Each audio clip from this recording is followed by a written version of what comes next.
Sir वादा था कि हवाई चप्पल वालों को हवाई जहाज की सैर कराई जाएगी। आलम यह है सर कि बाटा कंपनी का जूता पहनने वाला भी आज हवाई जहाज की टिकट नहीं खरीद पा रहा है। आपको सुबह 10 बजे दिल्ली से बंबई जाना, उस एयरलाइन से उस तारीख पे आपको एक रेट मिलता है। 2 बजे की दोपहर की टिकट लेते हैं उसी एयरलाइन पे, उसी दिन पे वो उससे दोगुनी हो जाती है। न जाने क्या लॉजिक है सर। हमें इस देश में एयर यात्रा को लग्जरी ट्रैवल नहीं बनाना सर, आम ट्रैवल बनाना है जैसे कि ट्रेन का है। सर आज एयरपोर्ट्स पर खाना इतना महंगा है, बाजार के मुकाबले 2 गुना 3 गुना दाम है। एक साधारण सी पानी की बोतल जो 20 रुपए की बाजार में मिलती है, वो एयरपोर्ट के भीतर जाकर फूड आउटलेट पर 100 रुपए की मिलती है। आज यात्री जो इंतजार कर रहे हैं अपनी फ्लाइट का, वो पानी पीकर पेट भर रहा है कि कहीं 250 रुपए की चाय और 350 रुपए का समोसा ना खरीदना पड़ जाए। सर सरकार ने कहा कि मालदीव मत जाओ, लक्षद्वीप जाओ छुट्टी मनाने। मैं आपको आज का रेट बता रहा हूं सर। अगर आज मुझे दिल्ली से मालदीव जाना हो तो 17,000 रुपए की फ्लाइट है, लेकिन दिल्ली से लक्षद्वीप जाना हो तो 25,000 रुपए की फ्लाइट है सर। तो बताइए हम मालदीव जाएं कि लक्षद्वीप जाएं? कहीं है लंबी लाइनें, कहीं चेक इन से पहले काउंटर बंद, कहीं स्लो चल रहा है सर्वर, कहीं इंटरनेट है मंद। महंगी टिकट के बाद भी यात्रा की कोई गारंटी नहीं। आपका सामान चाहे टूटे चाहे फूटे, कोई वारंटी नहीं।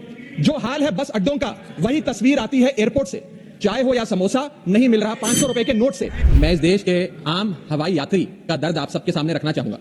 सर वादा था कि हवाई चप्पल वालों को हवाई जहाज की सैर कराई जाएगी। आलम यह है सर कि बाटा कंपनी का जूता पहनने वाला भी आज हवाई जहाज की टिकट नहीं खरीद पा रहा है। Economy class is no more economical sir. मैं आज इस सदन में बहस पे आने से पहले अपने फोन पर फ्लाइट के रेट चेक कर रहा था सर। अगर कल मुझे दिल्ली से बंबई जाना हो तो टिकट 14,000 रुपए की है, वन वे की सबसे सस्ती टिकट। दिल्ली से पटना जाना हो तो 12,000 रुपए की टिकट। दिल्ली से बैंगलोर जाना हो तो 16,000 रुपए की टिकट। और सर वो छोड़िए, संडे के दिन यानी कि परसों मैं अपने क्षेत्र पंजाब से दिल्ली आया, मोहाली एयरपोर्ट से चंडीगढ़ एयरपोर्ट से मैंने फ्लाइट ली और दिल्ली पहुंचा। उस फ्लाइट की टिकट 14,500 रुपए की थी। हम सांसदों को तो फ्लाइट की रिइंबर्समेंट मिल जाती है सर, आप उस आम नागरिक का सोचिए जो इस स्काई रॉकेटिंग एयर प्राइसेस से जूझ रहा है। और एक और दिलचस्प चीज है, एक ही सेक्टर की एक ही दिन की सेम एयरलाइन जो अलग अलग समय पर उड़ती है, उसके भी रेट अलग है। आपको सुबह 10 बजे दिल्ली से बंबई जाना, उस एयरलाइन से उस तारीख पे आपको एक रेट मिलता है। 2 बजे की दोपहर की टिकट लेते हैं उसी एयरलाइन पे, उसी दिन पे वो उससे दोगुनी हो जाती है। न जाने क्या लॉजिक है सर। हमें इस देश में एयर यात्रा को लग्जरी ट्रैवल नहीं बनाना सर, आम ट्रैवल बनाना है जैसे कि ट्रेन का है। और सबसे बड़ी बात सर, इस देश में जहाज में उड़ना और जहाज में उड़ के अपनी मंजिल तक पहुंचना आज भी इस देश की बहुत बड़ी आबादी के लिए एक सपना है। अगर ट्रैवल की रफ्तार बढ़ेगी तभी इस देश की रफ्तार बढ़ेगी। सर दूसरा दर्द जो इस देश का आम आदमी रोज उससे जूझ रहा है, वो है ओवर क्राउडेड एयरपोर्ट्स। सर आज हमारे देश के एयरपोर्ट्स बस अड्डे जैसे बन गए हैं। बस अड्डों से बदतर हालत, बदतर व्यवस्था देश के एयरपोर्ट्स पर है सर। सर टर्मिनल 1 चले जाइए दिल्ली के, टर्मिनल 2 चले जाइए दिल्ली के, आप हालात देखिए। सिक्योरिटी लाइन से लेकर चेक इन लाइन तक लोग लाइनों में खड़े हैं और लाइनों में खड़े हैं, और उसके बाद उनकी फ्लाइट भी इस चक्कर में मिस हो जाती है। एक मुसाफिर सही समय पर फ्लाइट नहीं पकड़ पा रहा क्योंकि वो बेचारा चेक इन और सिक्योरिटी लाइन में ही फंसा रहता है। इतने ओवर क्राउडेड एयरपोर्ट्स आज हमारे देश के बन चुके हैं। सर आज यात्री का तीसरा दर्द, सर बोलने दीजिए।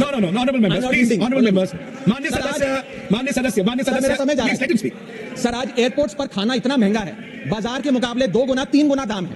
एक साधारण सी पानी की बोतल जो 20 रुपए की बाजार में मिलती है, वो एयरपोर्ट के भीतर जाकर फूड आउटलेट पर 100 रुपए की मिलती है। आज यात्री जो इंतजार कर रहे हैं अपनी फ्लाइट का, वो पानी पीकर पेट भर रहा है कि कहीं 250 रुपए की चाय और 350 रुपए का समोसा ना खरीदना पड़ जाए। बताइए सर, एक आम आदमी एयरपोर्ट पर अपने जहाज का इंतजार करते हुए क्या एक चाय नहीं पी सकता? क्या इस पर कोई रेगुलेशन नहीं होना चाहिए? क्या कोई अफोर्डेबल कैंटीन का मैकेनिज्म नहीं होना चाहिए?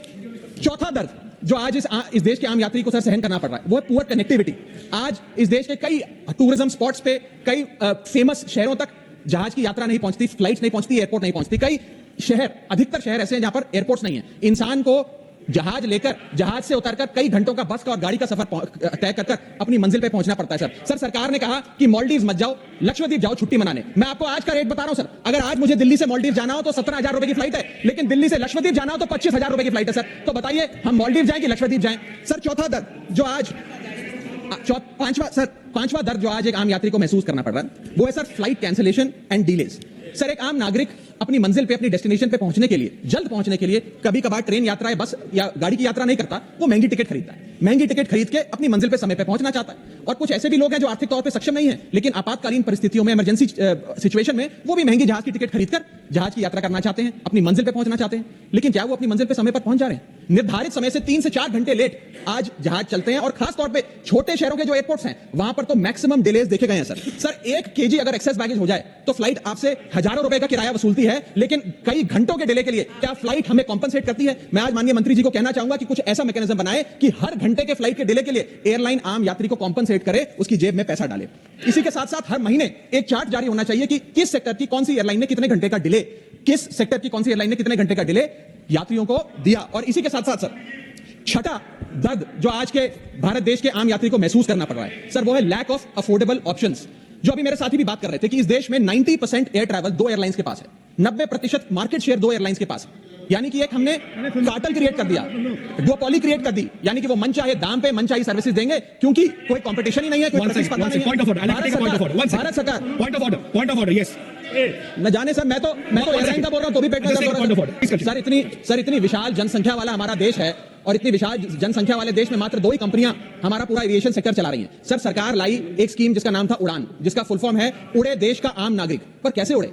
ना फ्लाइट के उड़ने के ऑप्शन है, ना अफोर्डेबल टिकट है, ना फ्लाइट सही समय पर चलती है, तो कहां उड़े, कैसे उड़े? और सबसे बड़ी बात सर, जब से ये उड़ान स्कीम आई है, एक धारणा एविएशन सेक्टर में बनी हुई है कि जैसे ये स्कीम लागू हुई 2 एयरलाइन बंद हो गई, जेट एयरवेज और गो एयर, और तीसरी स्पाइस जेट बंद होने की कगार पे खड़ी है। तो अब लोग ये भी कहने लगे हैं कि शायद उड़ान स्कीम एक बहुत बड़ा अपशगुन थी, और इसी के चलते आज हमारा देश का आम नागरिक प्लेन से वापस ट्रेन पे जा रहा है। सर मेरा 7वां दर्द, बैगेज चार्जेस और बैगेज डिलेज। सर अगर आपका 1 kg बैगेज ओवरवेट हो जाए तो हजारों रुपए एयरलाइन आपसे एक्सेस बैगेज के चार्जेस वसूल लेती है। यहां तक कि कुछ लोग अब अपना सामान एयरपोर्ट पर फेंक के चले जाते हैं, बिकॉज उनके सामान में पड़ी वस्तुएं इतनी महंगी नहीं है जितना बैगेज चार्जेस एयरलाइन ले लेती हैं। और बैगेज की डिलेज देखिए सर, लंबा आपको इंतजार बैगेज बेल्ट पे करना पड़ता है कि कब हमारा बैग आएगा। जब स्क्रीन पर देखते हैं तो स्क्रीन पर लिखा आता है बैगेज ऑन बेल्ट, लेकिन बैगेज ऑन बेल्ट नहीं होता, सिर्फ 2-3 बिजनेस क्लास पैसेंजर्स का बैग आता है। न जाने कितने मिनट एक आम नागरिक को इंतजार करना पड़ता है इस एक्सेस डिले के लिए, या इसको स्टैंडर्डाइज करने के लिए कोई प्रोसीजर सरकार को बनाना चाहिए। सर मेरा 8वां दर्द मैं समाप्त कर रहा हूं सर 8वां दर्द, heavy car parking charges eight airport.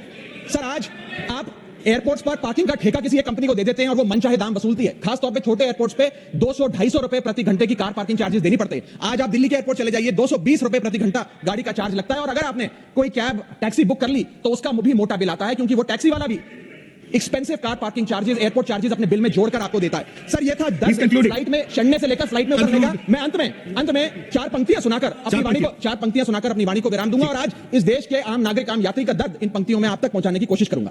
कहीं है लंबी लाइनें, कहीं चेक इन से पहले काउंटर बंद, कहीं स्लो चल रहा है सर्वर, कहीं इंटरनेट है मंद। महंगी टिकट के बाद भी यात्रा की कोई गारंटी नहीं, आपका सामान चाहे टूटे चाहे फूटे कोई वारंटी नहीं। जो हाल है बस अड्डों का, वही तस्वीर आती है एयरपोर्ट से। चाय हो या समोसा नहीं मिल रहा 500 रुपए के नोट से। रोज फ्लाइटें रद्द हो रही हैं धमकी बम विस्फोट से। आखिरी में सर, कब तक आम आदमी मरता रहेगा एयरपोर्ट की छत गिरने की चोट से? जनता की मुश्किलें तो पल भर में मिट जाएं अगर सरकार को फुर्सत मिल जाए चुनाव या वोट से।